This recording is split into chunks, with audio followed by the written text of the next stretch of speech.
Assalamualaikum warahmatullahi wabarakatuh. Selamat datang kembali di channel Info Bebas Pinjol. Saya ucapkan terima kasih banyak karena kalian sudah mensupport channel Info Bebas Pinjol dengan cara subscribe dan juga menonton videonya sampai selesai. Dan bagi kalian yang sedang terjerat di pinjaman online, saya doakan semoga hutang-hutang kalian bisa segera lunas, hidup kalian bisa kembali normal dan bisa segera bangkit dari keterpurukan, dan semoga kalian bisa mengambil hikmah dari jeratan pinjam online sebelumnya dan bisa benar-benar bertaubat untuk tidak akan mengambil pinjaman lagi dari manapun. Hiduplah sederhana sesuai yang kamu mampu, supaya tidak lagi terjerat hutang di mana-mana. Oke, di video kali ini saya akan memberikan tips bagi kalian yang sedang terjebak di pinjaman online dan ingin segera melunasi semua hutang pinjol tersebut supaya hutangnya bisa cepat selesai dan hidup kalian tentunya bisa jauh lebih baik tanpa memiliki hutang dimanapun. Tentu hidup tanpa hutang adalah idaman semua orang, bukan? Lalu bagaimana cara cepat melunasinya? Baik, ini dia tips yang akan saya kasih untuk kalian ya, subscriber setia Info Bebas Pinjol. Dan bagi kamu yang belum subscribe, coba segera subscribe dulu ya supaya tidak ketinggalan info-info yang akan aku share di channel Info Bebas Pinjol ini. Tips yang pertama, coba catat semua hutang yang kamu miliki.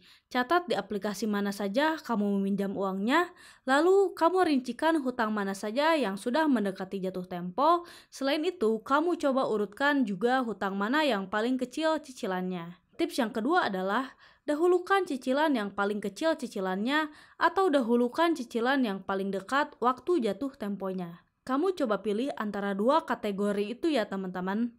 Kenapa memilih seperti itu? Yang pertama, cicilan yang paling kecil, di mana cicilan ini tentunya yang paling ringan yang bisa kamu bayar. Jika cicilan yang paling kecil sudah kamu bayar, setidaknya ada satu hutang yang lunas yang dapat membuat hati kamu merasa tenang.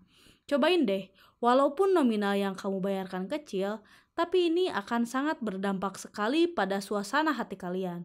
Jika kalian belum melakukannya, mungkin ini akan terasa biasa saja. Tapi jika kamu langsung praktek, maka akan sangat terasa berbeda ya vibes-nya. Sedangkan jika kamu melakukan pembayaran cicilan yang untuk pinjaman paling dekat masa jatuh temponya, ini tentu akan membuat hati kalian terasa plong karena bisa menghilangkan rasa stres kalian akibat dikejar waktu oleh masa jatuh tempo itu tadi ya teman-teman. Jika kedua hal tersebut dilakukan, tentu akan sangat berdampak sekali ke kesehatan mental kalian. Tips ketiga adalah kurangi nongkrong-nongkrong yang tidak jelas yang membuat kamu jadi mempunyai pengeluaran yang besar seperti nongkrong di coffee shop dan lainnya. Karena jika kamu sedang dalam keadaan terlilit hutang, hal yang harus kamu prioritaskan adalah membayar hutang terlebih dahulu sebelum melakukan hal-hal yang berbau lifestyle hura-hura ya teman-teman. Tips keempat adalah hindari cek online shop, yang dimana jika kalian sering menghabiskan waktu untuk cek online shop, maka jiwa belanja kalian pasti akan tergoda untuk membeli barang-barang yang ada di online shop tersebut ya teman-teman. Jika kamu tidak darurat untuk membeli barang tersebut, sebaiknya hindari ya, dan alangkah lebih baiknya kamu simpan uangnya untuk membayar cicilan hutang.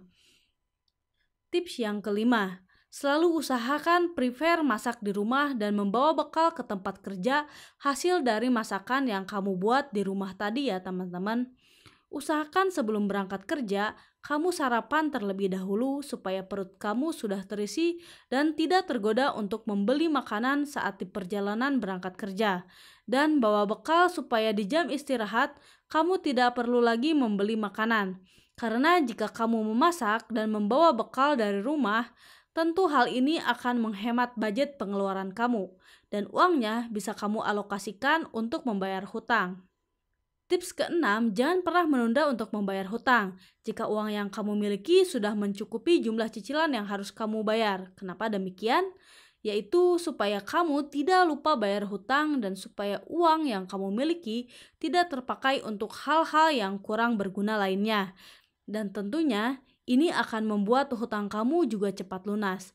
Jadi setiap uangnya sudah cukup, lebih baik uangnya langsung kamu bayarkan untuk cicilan. Tips ketujuh, Coba kamu cari info mengenai cara menambah penghasilan untuk menghasilkan lebih banyak uang supaya bisa lebih cepat melunasi hutang.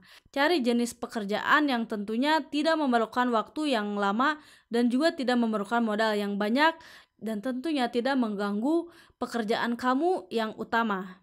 Contohnya seperti konten kreator, menjadi affiliate marketing produk digital, menjadi affiliate marketing produk orang lain, yang dimana kamu bisa menghasilkan uang tanpa punya modal sekalipun karena kamu bisa berjualan tanpa punya stok barang. Jadi modal utamanya adalah handphone yang kalian gunakan, kuota internet dan sosial media yang kalian gunakan.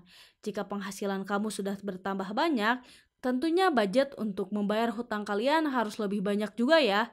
Jadi jangan malah dipakai untuk gaya hidup ya teman-teman. Ingat prioritas utamanya adalah melunasi hutang. Ketujuh tips yang saya sebutkan tadi tentunya akan membuat mental kamu jauh lebih sehat walaupun kondisi kamu sedang mempunyai hutang. Karena kamu akan terhindar dari teror-teror penagihan dari pihak yang meminjamkan uang atau pinjaman online. Hidup kamu jadi bisa lebih produktif lagi dan bisa lebih berpikir dengan jernih jika kamu tidak memiliki tekanan masalah hutang. Sekian informasi yang bisa saya sampaikan. Terima kasih banyak sudah nonton videonya sampai akhir. Jangan lupa subscribe, like, komen, dan share supaya lebih banyak lagi orang yang bisa menerima manfaat dari video yang kami buat. Dan semoga kita semua bisa terbebas dari jeratan hutang pinjol dan riba lainnya. Dan bagi yang mempunyai hutang dimanapun itu, bisa segera lunas ya. Amin. Terima kasih. Salam lunas.